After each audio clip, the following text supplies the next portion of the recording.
My name is Michelle Holder. I'm Assistant Professor of Economics here at John Jay. And I will be introducing, those are my students, who I've dragged here.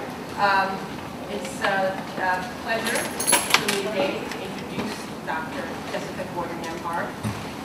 Dr. Nembhard is a political economist and professor of community justice and social economic development in the John Jay College's Africana Studies Department. Professor Nembhard also teaches courses that are cross-listed in both the Africana Studies and Economic departments, for which the Econ department is extremely grateful. Professor Nembhard is also an affiliate scholar with the Center for the Study of Cooperatives at the University of Saskatchewan in Canada. She's also an affiliate scholar at the Center on Race and Wealth in the Department of Economics at Howard University, where she was formerly a professor. Among Dr. Nembhard's many recognitions, she's the recent recipient of an ONI Award from the International Black Women's Congress. The ONI Award, quote, symbolizes the essence of all that is good in African people, unquote. I can absolutely attest to that, because when I was applying for a faculty position here at John Jay, many people I spoke to said, I have to absolutely contact Jessica Gordon Nembhard. And almost always, that stern recommendation was accompanied by Professor Nembhard, Dr. Nembhard is good people. I almost always heard that. Professor Nembhard will discuss her new book, Collective Courage, A History of African American Cooperative Thought and Practice. So without further ado, here is the very good Professor Jessica Gordon Nembhard.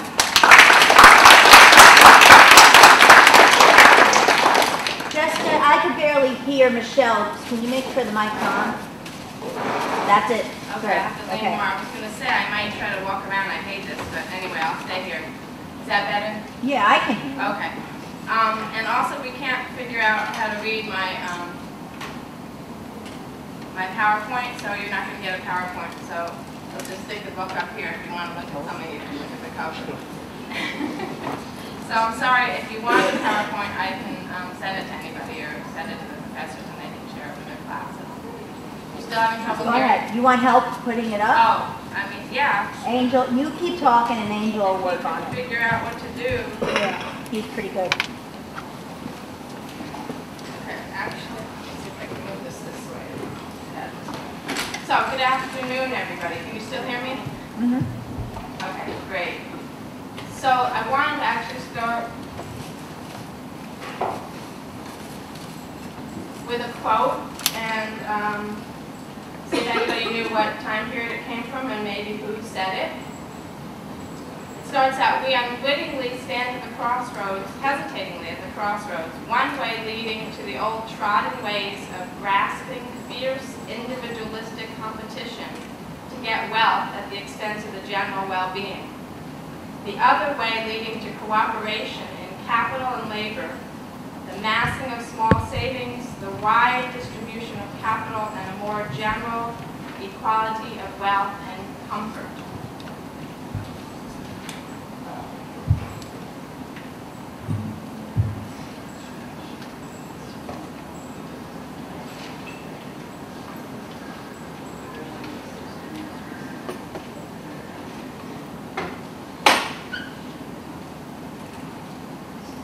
Yay, okay. Great. Thank you so much. Give them a hand. F5.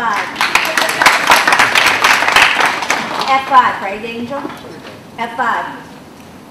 Yeah. There you go. So there's My man. there's the quote. Anybody know what time period or who made the quote? How about time period? That's easier than the person. 1930s. We have one 1930s. Anybody else want to offer a time period? 1850. All good choices, not right, but all good. One more try. 1910. Oh my God. 1907. So very close. Anybody want to guess who? It should be easier. If anybody knows me at all, it might be easier to guess who made the quote. W.E.B. Du Bois, right. So he made this quote, and in a minute I have actually the full quote, which I'm not going to read, but I guess I can put it up now while I explain it. That's the full quote if anyone wants to know the full quote. It's actually the conference resolution, the 1907 12th Annual Atlanta Conference at Atlanta University that Du Bois sponsored with the support of the president of Atlanta University. He did a conference every year on a black issue, and in 1907 the issue was Negro businesses and cooperatives. And he had the group, after the conference, it was a day-and-a-half-long conference about business development and cooperatives among African Americans. He had the group come out with a resolution, and that was the resolution.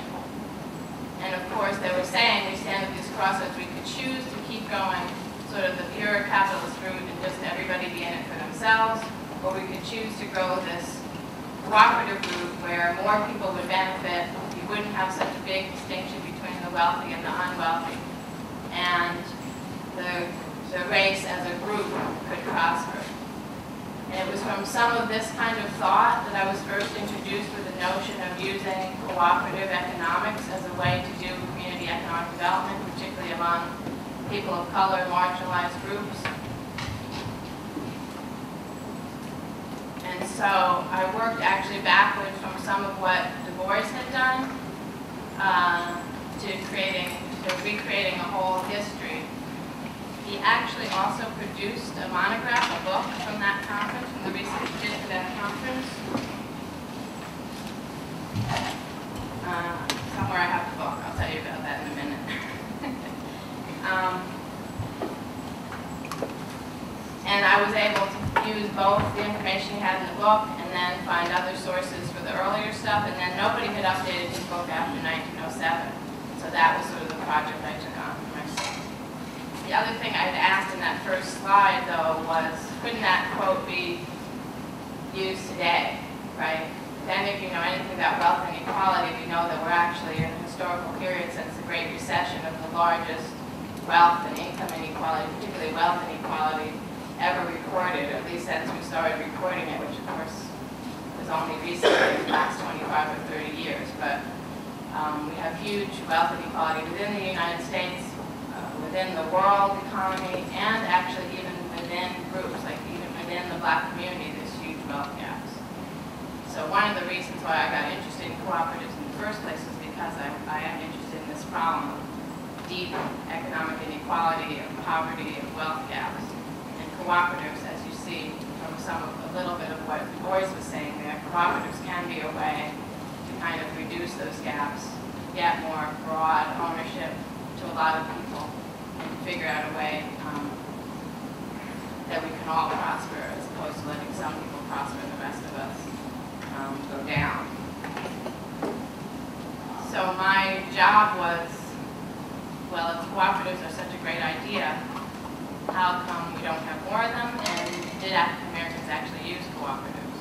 When I first started this project, everybody told me African Americans didn't use cooperatives, that they don't have a cooperative history.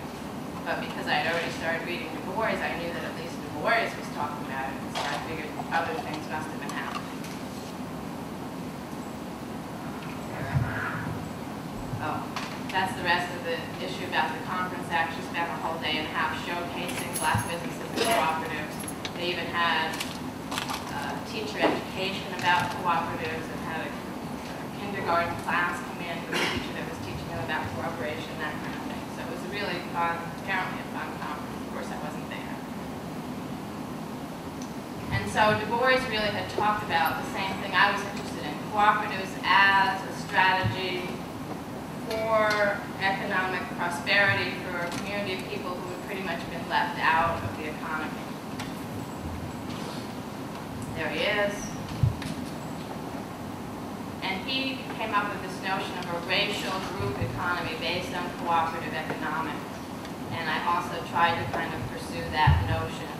And so part of the theory and the background of looking at cooperatives in the black community was to see if African Americans were not just participating in cooperative businesses, but also articulating a notion of co-ops as a way to gain economic security, economic independence, and even some economic parity.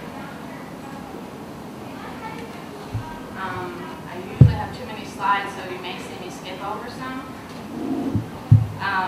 But the other thing about Du Bois is it turned out that even though we don't know him much for his talks about economics in general or cooperative economics, we really know him better as the founder of urban sociology, right? As a Black historian, as a spokesman and statesman, and we know him, some people even know him for his novels, but he actually was ABD in economics at the University of Berlin before he went back to Harvard and got his PhD in history.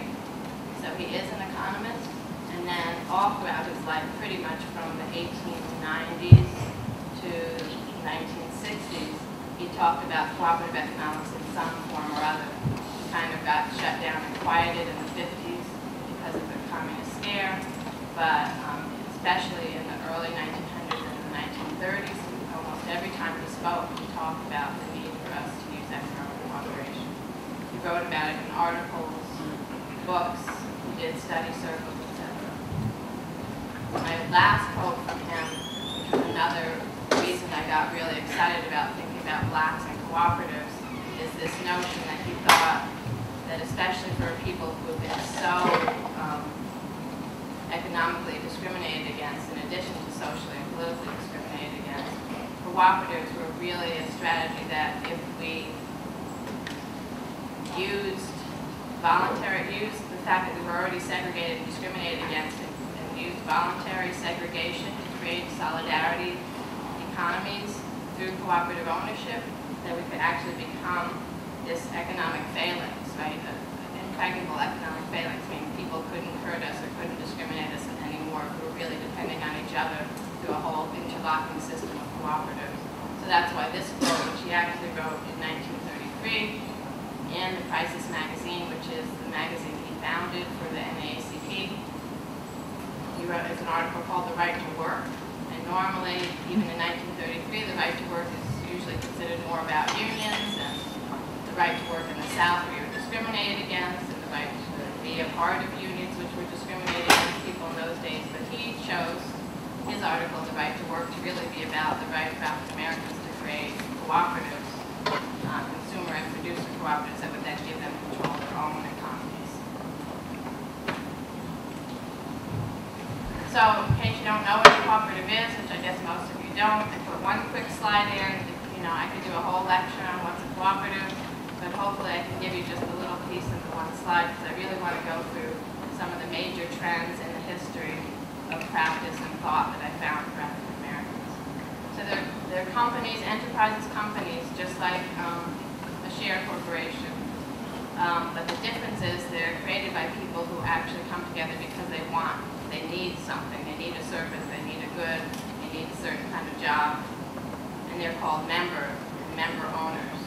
And member owners have certain rights and responsibilities in a cooperative. It's not just that you put in your money and buy a share or buy 10 shares or buy 100 shares and then control the company based on how much money you put into it. That's a share corporation.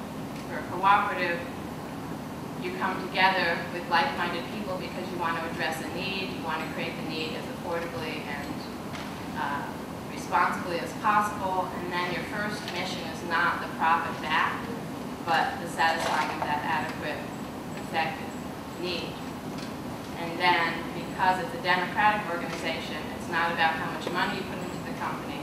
Every member just has one vote. So you could own more shares, you could use the company more than somebody else, you could invest more in the company, but you still just have one vote like anybody else, regardless of how much money you put into it. You can still get interest back on all the money that you invest in the company, so no one's saying you take a loss, but in terms of governance and say, there's an equal say for everybody, and that's why we consider it a democratic organization.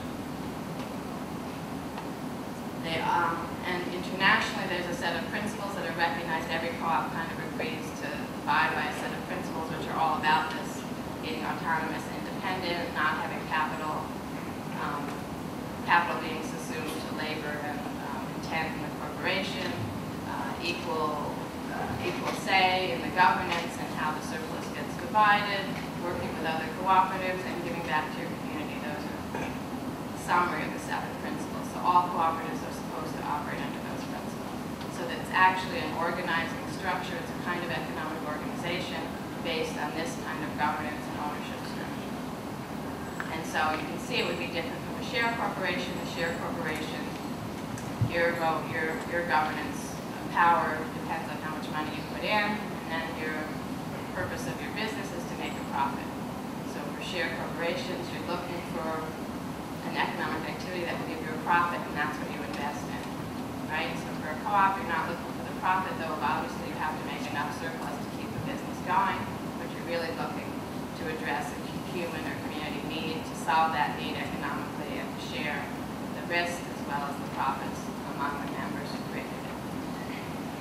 So maybe you get an idea about how this can help reduce income and wealth inequality, how it can help groups that are marginalized and or left out of the economy or left out of certain markets.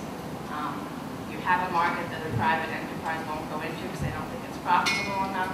You could get together with a group of people and create a co-op, figure out a way to make it worthwhile, right? Because you're not trying to get a super profit out of it. You're trying to make sure something happens. Like rural electricity, private companies won't really come in and provide electricity to people to live 2, 3, 4, 5 miles apart from each other because the cost of putting in that line to connect the people is more than what you're going to get out of the 1 or 2 people who would then be using that electricity, right? But you can have a rural cooperative company come in and people from hundreds of miles around who all need electricity but can't get it from a private company. They can pool their resources and figure out a way to make sure that they can get those electricity lines in there and everybody can get electricity. So they're not worried about it.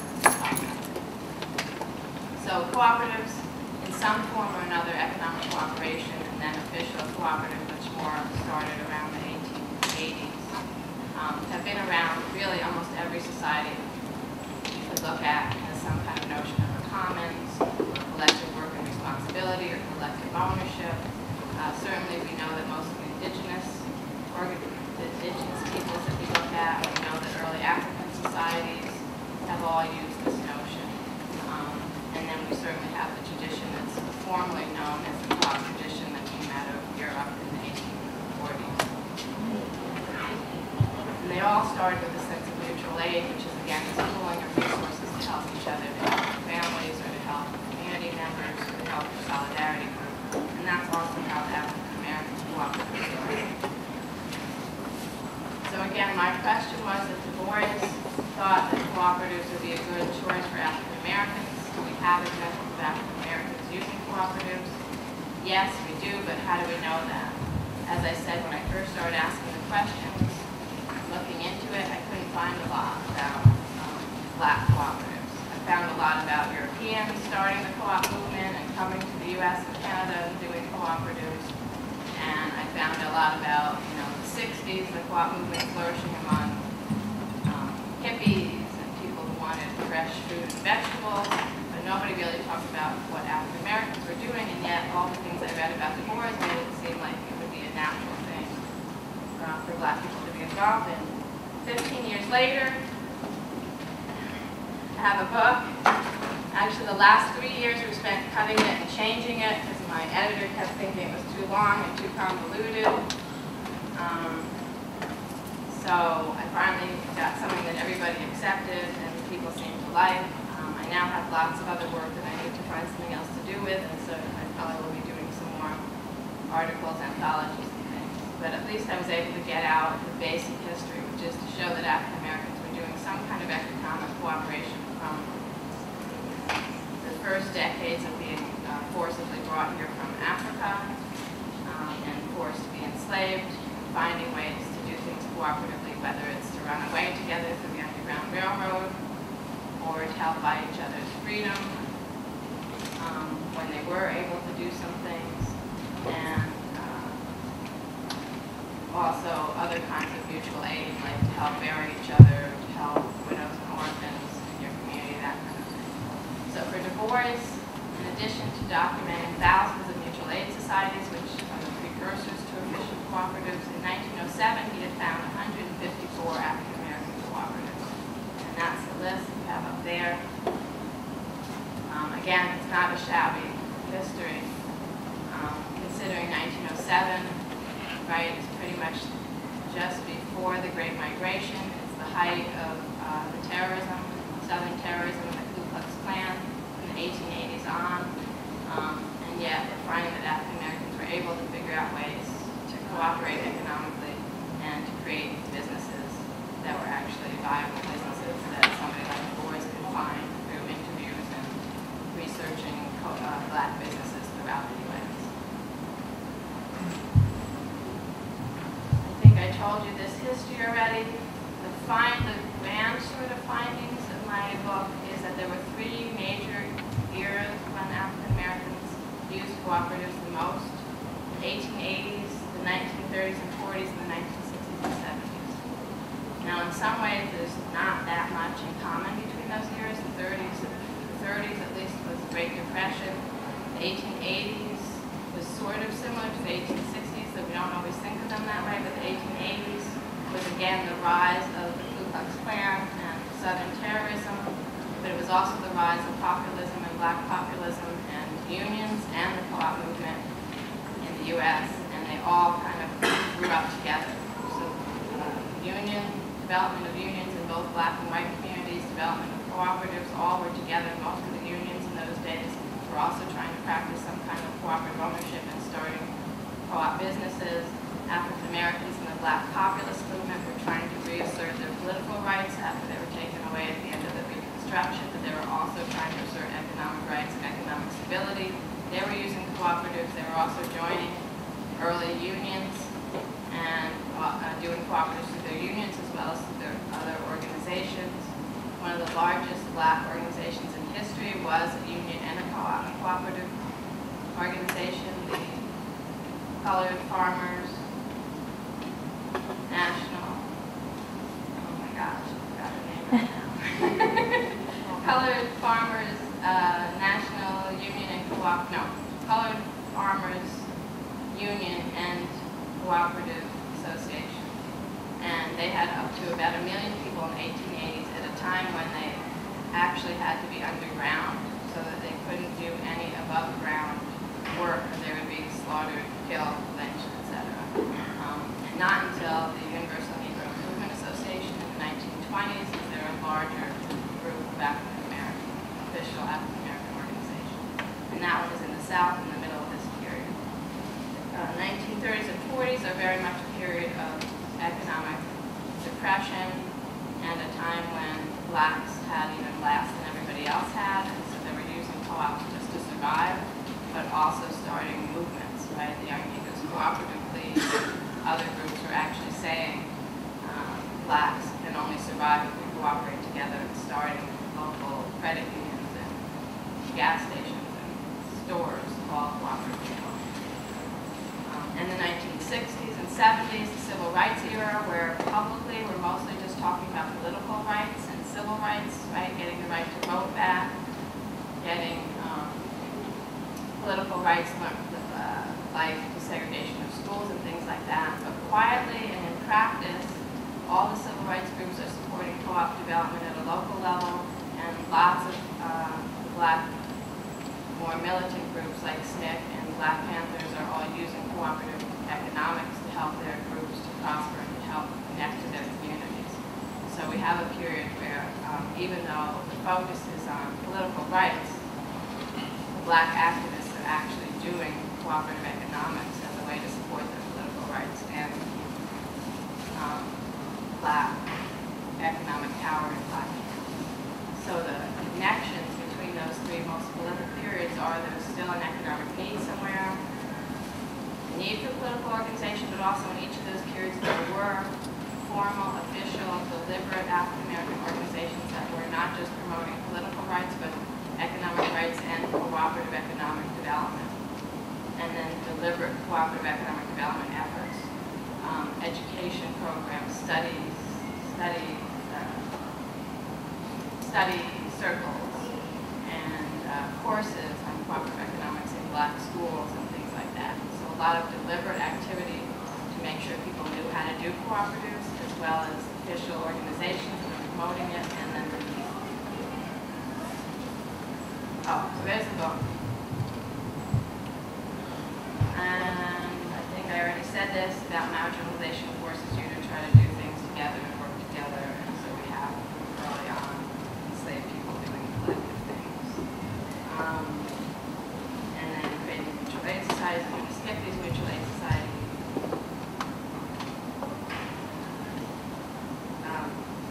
Slides, because I want to get to some of the more recent stuff and I want to get to question and answers.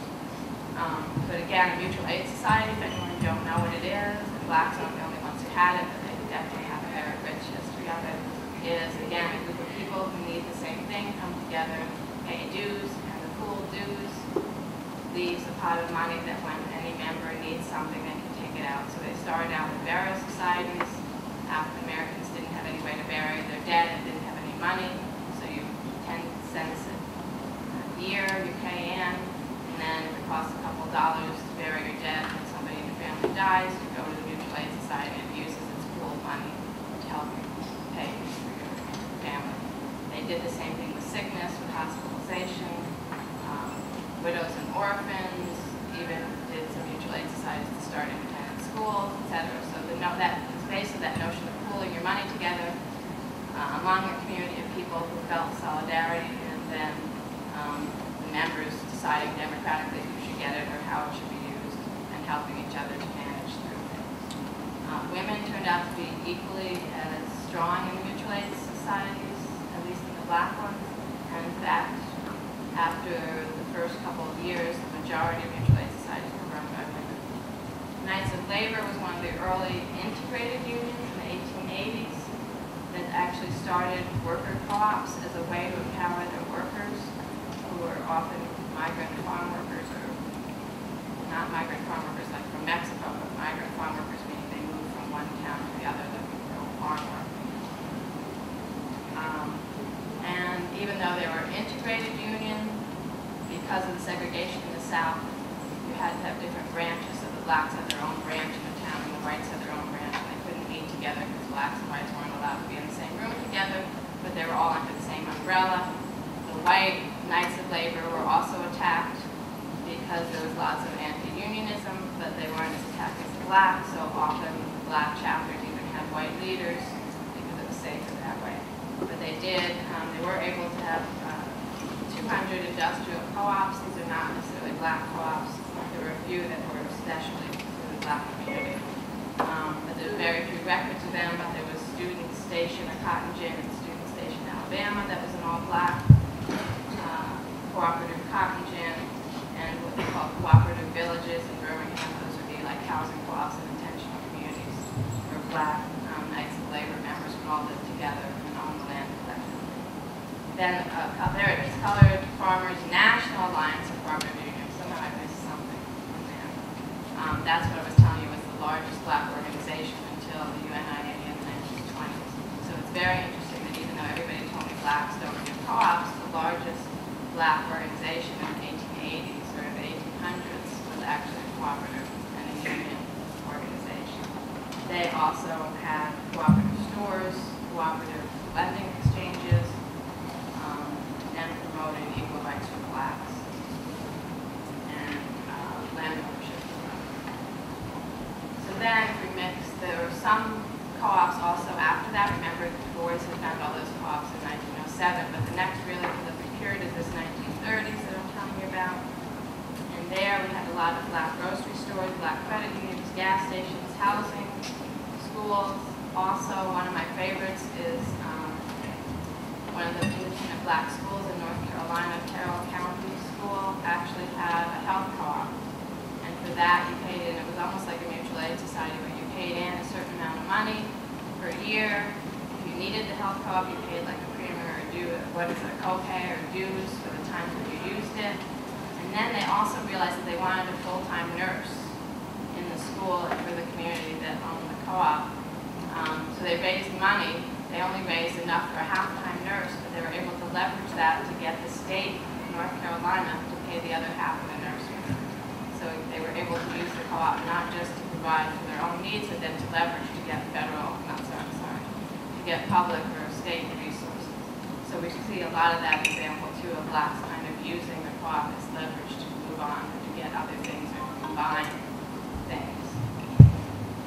Also, the 1930s was really interesting because blacks in the U.S. were doing study tours. They were actually going to study another black co-op somewhere. So there was a co-op in Kansas City, there was a co-op in Chicago, in Gary, Indiana, and one co-op would go to the other one and visit and see what they were doing and see what they were reading and learn and that kind of thing. They also were, the Federal Council of Churches had a blacks and co-ops mission or something, and they started doing co-op education and co-op tours. They'd even end up bringing the leader of the co-op movement in Japan to New York City in 1935 in Harlem to talk to blacks about doing co-op development. And in 1938, they go on a study tour. 40 people, 19 of them are black. They go to a study tour to the Africana movement in Nova Scotia, Canada, to learn about co-ops and co-op education in particular. And how Father Cody is one of the most famous co-op educators, how he was explaining co-ops and training people in co-ops.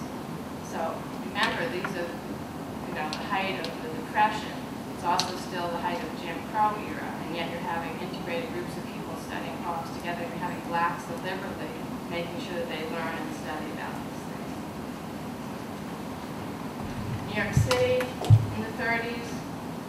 New York City is known for its housing co-ops. It also had black housing co-ops. So Paul Lawrence Dunbar, the Garrison House, 137th Street Housing Corp., United Harlem Tenants and Consumer Organization Cooperatives. There were 9 credit unions in the 1930s in New York City. So New York City was also a place where lots of things were happening.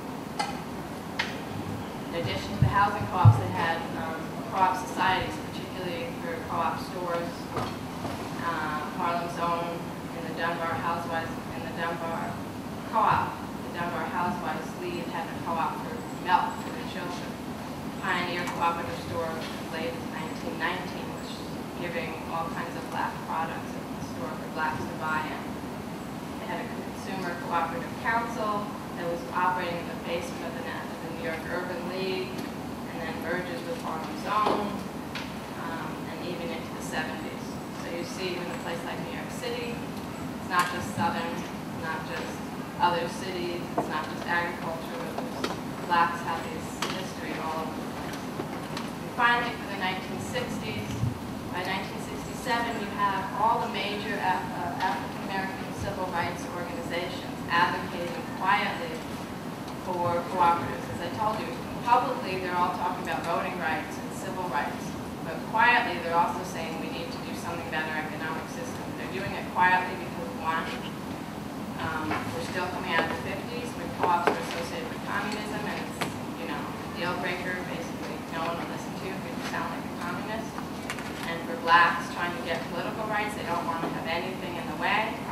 They're also doing it quietly because the black community is divided. Remember back to our Crossroads, right? Some blacks want to go the capitalist way. They don't want to go an alternative way. They want to make it in what they think is a real society.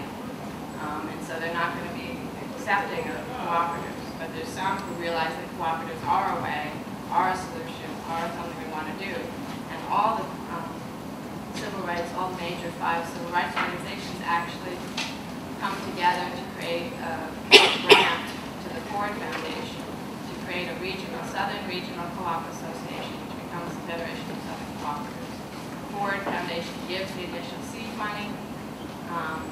The organization exists today. It was founded by 25 existing cooperatives in the South. In the first few years, it represented 100 different cooperatives, 6 state cooperative associations, and started doing co-op education and support for black land ownership, supporting organic farming, marketing, agriculture processing, fishing, sewing, handicraft co-ops, land buying, grocery, credit unions, protecting black-owned land through cooperative ownership, as well as trying to raise the level of reduce poverty in black communities, combining legal support, education about cooperatives, and helping with loan funds and financing of cooperatives. So again, remember I said one of the 3 things that all the periods had in common were having a strong organization to support co-op development, as well as having the need for co-op development, as well as having Black organizations being involved with it. So you also have the Black Panther Party. Again, quietly, remember, most people know the Black Panthers for, by any means necessary self-defense, carrying guns, wearing the berets, but they were also practicing cooperative economics. That's actually how they kept living. They had a cooperatively run newspaper. They used co-op housing. They had shoe factories, clothing factories, bakeries. They did plumbing repair, pest control, transportation to the aged, all as some kind of collective economic strategy. Congress of African Peoples, which was the more cultural side of the Black Power movement, led by Amiri Baraka from Newark. He had community action agencies that also used consumer cooperatives for low-income credit unions in Brooklyn, Cleveland, Pittsburgh, Detroit, Youngstown, Chicago, Houston. SNCC, Student Nonviolent Coordinating, most of the members of SNCC were somehow involved in cooperatives at some point in their life. John Lewis, who was president of SNCC during the March on Washington, the youngest man on the podium during the March on Washington, actually started his career doing co-op development in Alabama and Georgia, so everybody has these connections. So that's where I'm going to end with the silent partner. Co-ops is a silent partner in the civil rights movement, and I say the long civil rights movement, because it wasn't just in the 60s, as you see, even in the 1880s where the civil rights movement was happening, even before that, anywhere where blacks were trying to assert their liberation and their independence, they were using cooperative economics in some format in order to empower them to go on to do the political work. Sometimes they needed the economic stability in order to make the political claims. Sometimes they needed just to survive. Sometimes when they got politically active, there was economic retaliation, so if they worked for a company or were a sharecropper or owed a mortgage on their land, they got involved politically. The white person who employed them or owned the land that they were on or held the mortgage might retaliate and take their land away from them or fire them from a job. And so often they realized they had to have this co-op because then no one could fire them and take away their property, at least not as easily. There was a lot of sabotage against the co-ops as well, part of why the movement was called Courage. But in general, they found that the co-ops gave them a sense of economic stability and independence that let them go do the political work they were doing. So I just said that, and I said that, and then I'll leave you with a list of some of the famous black people who we know for lots of other reasons, but they were also promoters of economic cooperation in some form. Marcus Garvey, and as I said, the UNIA had mostly joint stock ownership, but they also had a larger vision of these democratically owned across the Caribbean, Africa, and the U.S. Democratically owned black businesses. A. Philip Randolph, who started out as editor of the Messenger in the early 1900s, and by 1918 actually was writing articles on why we need cooperatives in the black community. He then becomes more famous because he starts or founds the Brotherhood of Sleeping Car Porters, and then is even more famous because he's also the founder of the March on Washington movement. George Schuyler, who was actually an assistant editor to the Messenger originally, and then becomes a columnist in the Pittsburgh Courier. He's also the first founder and president of the Young Negroes Cooperative League in the 1930s. Jacob Reddick starts one of the famous co-ops in Gary, Indiana in the 1930s, and then goes on to be the president of Jackson State University. Black Panthers, we talked about Nation of Islam also did cooperatives, especially worker cooperatives. SNCC we talked about. Confederation of Southern Cooperatives for Women. That was another thing I was really pleased to find in my research, that black women, just like they were in the forefront of the mutual aid societies, were in the forefront of black co-ops. Ella Jo Baker, who some of you should know because of her, she's a co-founder of SNCC and an advisor for SNCC. She was also a famous NAACP field director who believed in democratic grassroots organizing and empowerment of youth. She was the first executive director and co-founder of the Young Negroes Cooperative League after she got out of college in the 30s.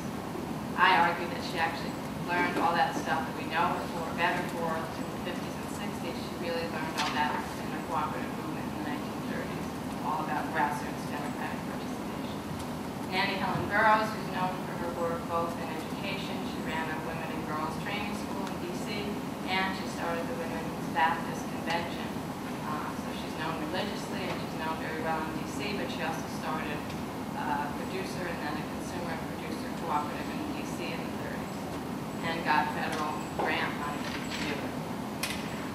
Elena Wilson, who nobody knows, but she ran the Ladies Auxiliary to the Brotherhood of Sleeping Car Porters out of Chicago from 1930-something to 1950. And in there, they actually started Cooperative. She started cooperative education programs among the Black union leaders, and she wrote about economic cooperation in the Brotherhood's magazine called Black Worker.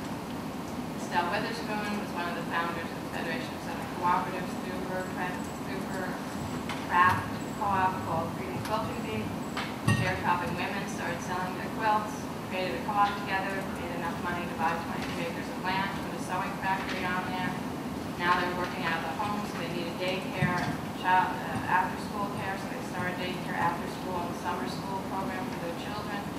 And they used the extra acres of land to help sharecroppers who were being evicted from their properties for registering to vote and participating in the civil rights movement. And they used their co-op to help them get back on their feet and become landowners instead of being dependent on the sharecropper. So you get the idea. Fannie Lou Hamer, who most of you should know for voting rights, also at the end of the 60s, after being beaten and almost died because of her promotion of voting rights, trying to register people to vote, helping them to learn how to register to vote. She realized that the only way to be politically active was to first have your own cooperatives, because then you could feed yourself with your own land and you wouldn't be at the mercy of the white employers and the white landowners who would retaliate against you if you were politically active. She was one of those who came to co-ops later than life. Most of the other people came to co-ops earlier in life. But again, that notion that you need cooperatives to help you to both be politically active as well as to survive and prosper. So I think I'll stop there so there's no time for questions or talking. Oh, well, do you want me to do quotes? Should I do the quotes or something? So A. Philip Randolph said cooperatives are the best mechanism yet devised to bring about economic democracy. Elena Wilson, who I just tried to tell you about, who no one's ever heard of, she said no race will be another race's equal who can't or will not protect its own interests. This new order can be about once the Negro acknowledges the wisdom of uniting his forces and pooling his funds for the common good. Other races have already done this. It's time for us to do it. And Fannie Lou Hamer, as I said cooperative ownership of land opens the door to many opportunities for group development of economic enterprises which develop a total community rather than create monopolies or help individuals. So you get the running, whether it was in 1907 or in 1971, the running thing is for the common good, for the group, for the betterment of the group. So this is a strategy that a lot of African Americans have used when they've been thinking broader than just their own well-being. And yet, in a co-op, you can still satisfy your own individual needs, but you satisfy them also while you're satisfying the group needs. And that's why I started out with that quote about the Crossroads, right? You go the cooperative way, you don't have to give up that much, but you gain so much from the whole group. Thank you.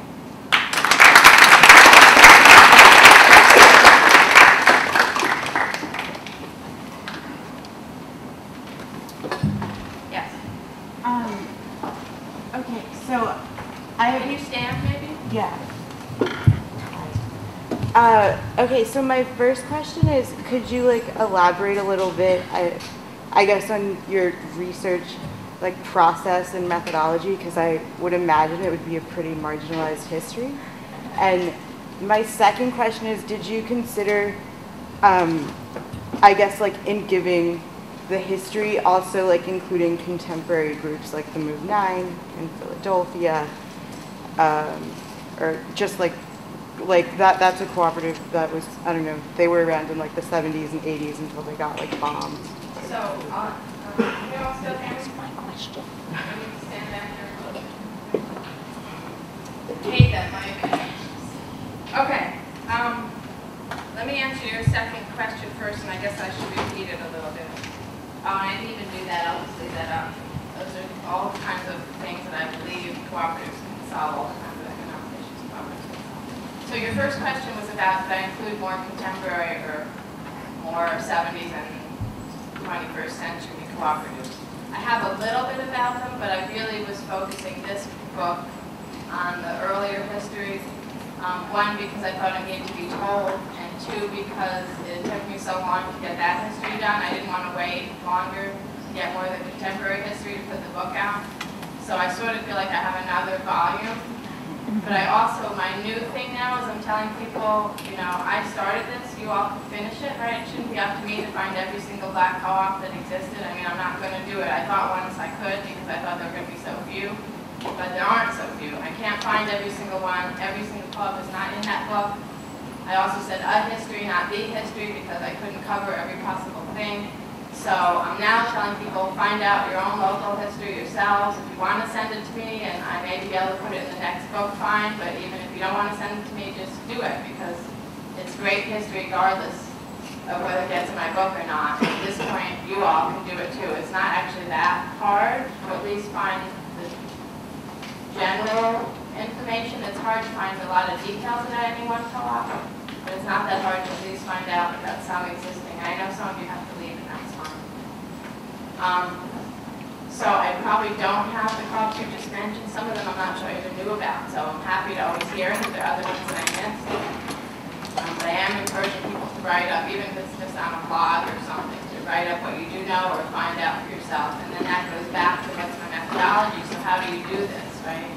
So my methodology was really a lot of that sociological, what's called the snowball effect, right? Starting where you do have some information and then using that information to move on. So I told you I started with Du Bois.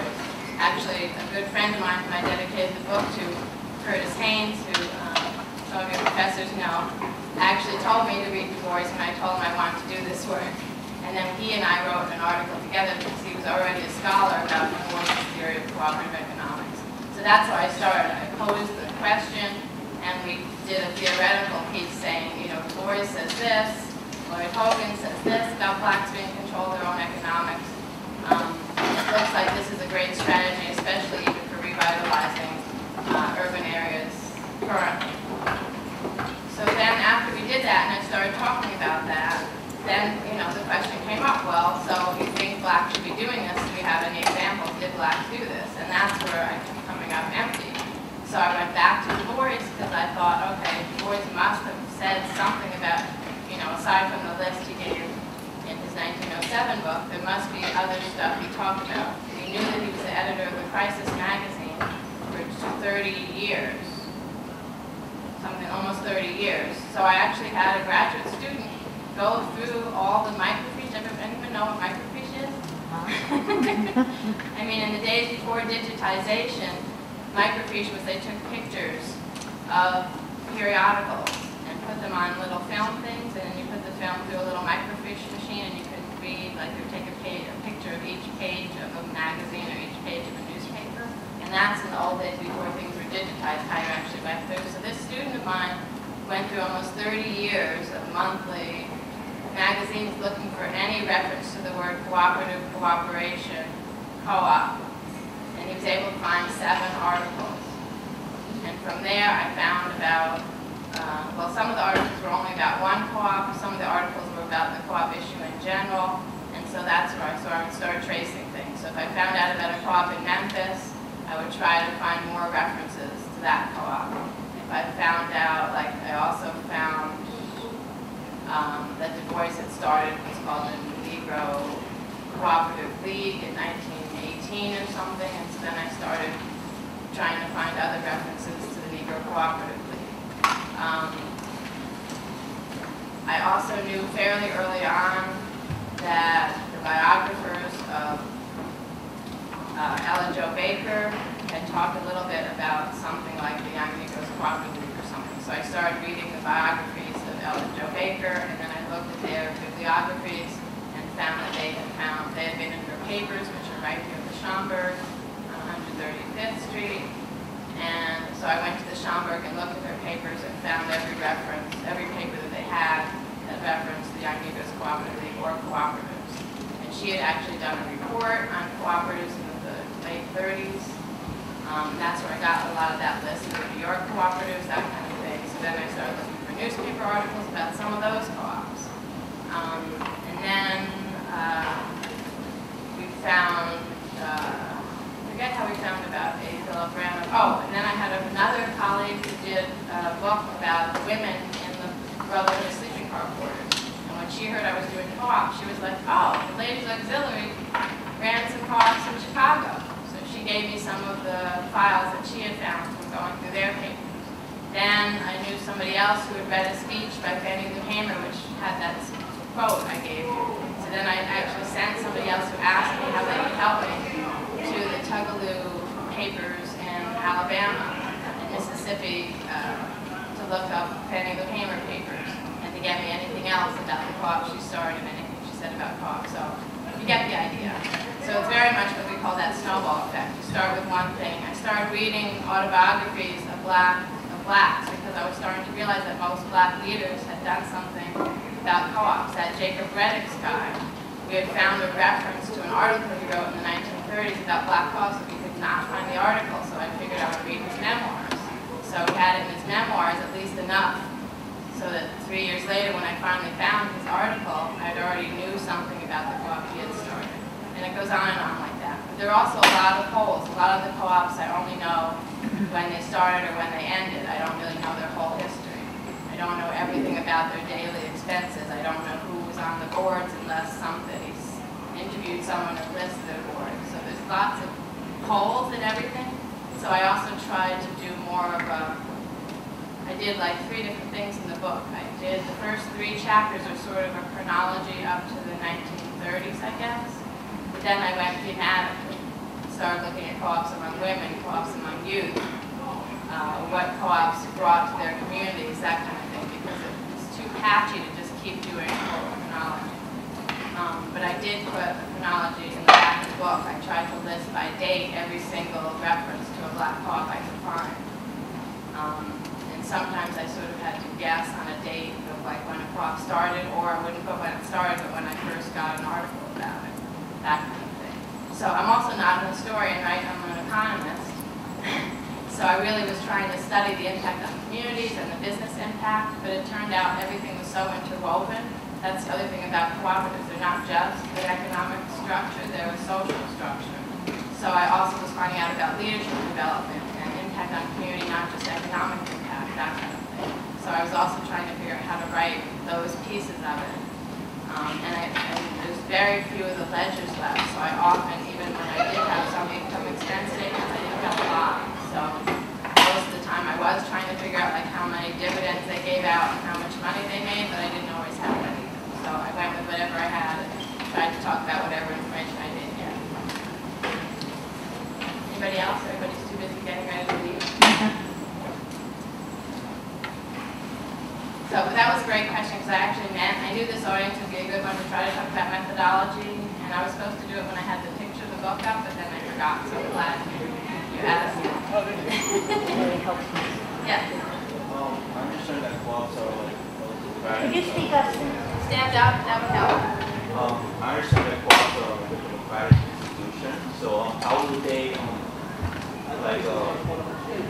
how they try to solve issues that are not that involve the I guess not the popular people, I guess the marginalized people in the co-op, because some people may not agree with it, but they still want to be in the co-op, and it might be too small to get a vote in. Right, so the democratic process in the co-op also runs a continuum of being very democratic and being barely democratic. So there are some co-ops that are very huge corporations.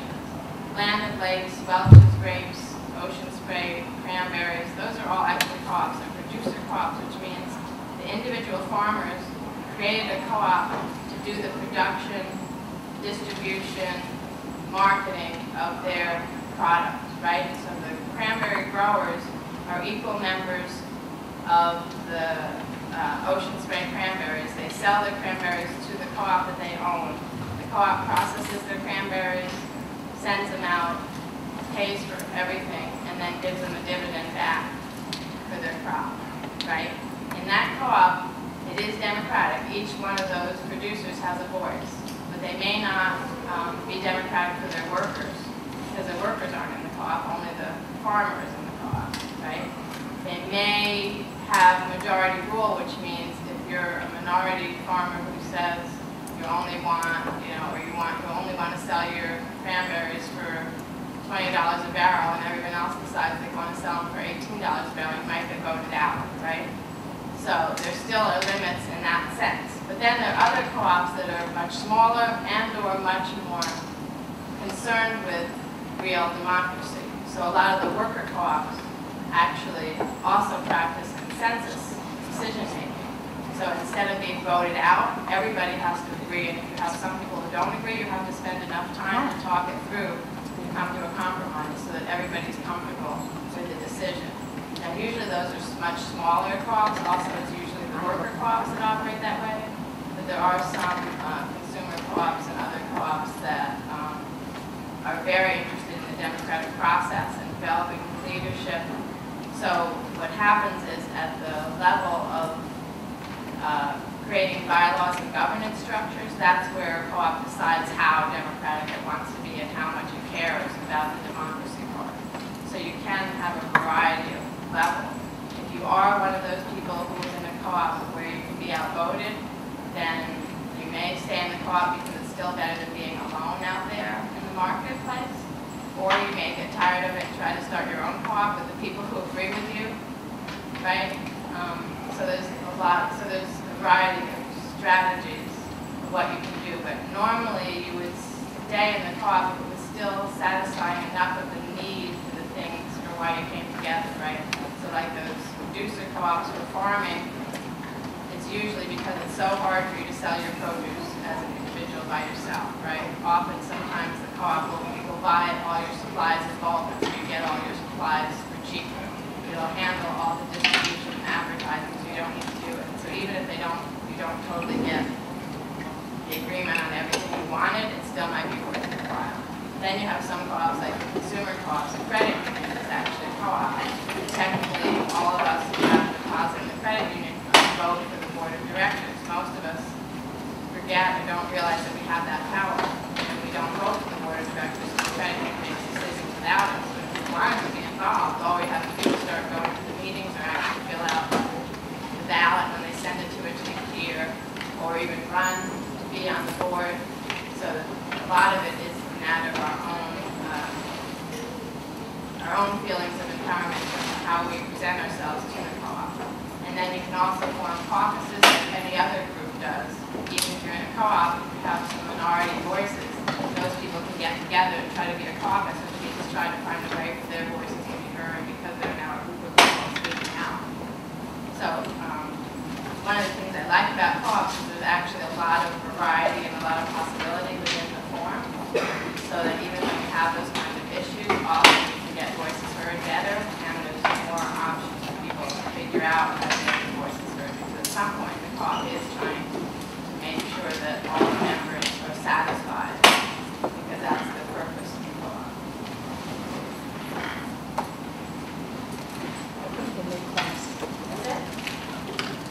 Well, I'm going to ask the question that my chicken student not asked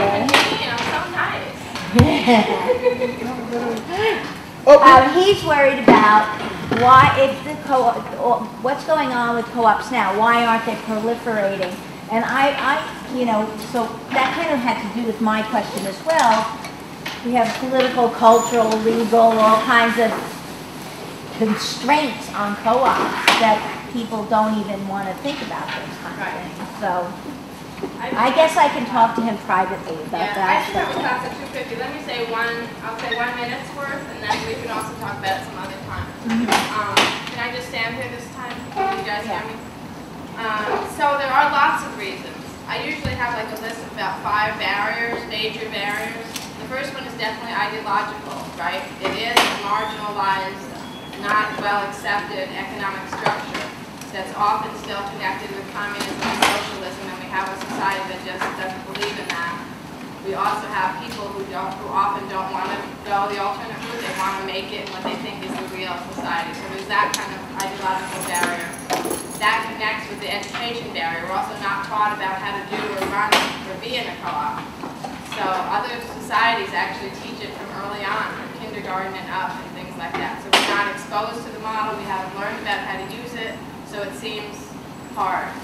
Then, because of all that, there's not a lot of awareness about the model. So we don't have enabling laws that help support either the education or the formation or the legal structure or the financing of a cooperative.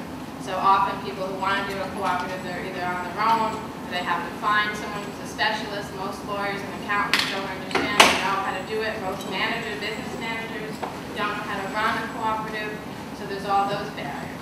And then there's financial barriers in general. It's very hard to get financing. In fact, even credit unions can't loan to a cooperative because the credit union has to have a single, whatever it's called,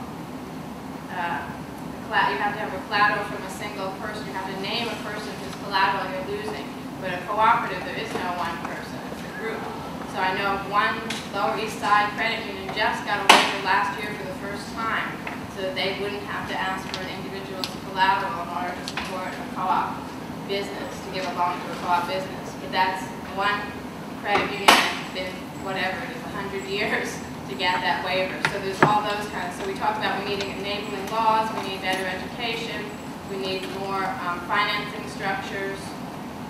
So those are the major things. And then the ideology, that's where, for me, every single co-op that I found for my book started with a study group. They realized that they were going to go this way. They better study as much as possible about the model, about their economic condition, how to run and do a co-op, so that they were at least armed within themselves. And certainly the co-ops that I've seen that thrive better are the ones that have figured out how to do that education and orientation and keep it going continuously within the co-op, and we've also figured out the financial part. So that's my fast thing, but I actually have a class. Thank you.